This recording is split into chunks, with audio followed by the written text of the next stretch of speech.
what is footing or foundations? So it is a part of structure which transmit load from structure to the underlying soil. So it transmit load from superstructure to the soil. So the load of the superstructure is transmitted to the soil. So it spread the structure load over sufficiently large area or stratum to minimize the bearing pressure.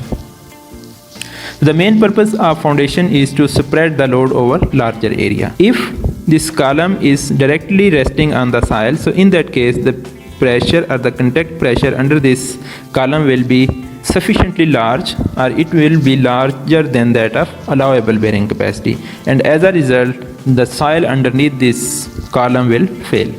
So to avoid the failure of the soil, what we do, we spread this load over a larger area to minimize the contact pressure, to such an extent that it should be less than the allowable bearing capacity of soil. So if we spread this load over a larger area, so in that case this contact pressure will be less than the allowable bearing capacity of the soil.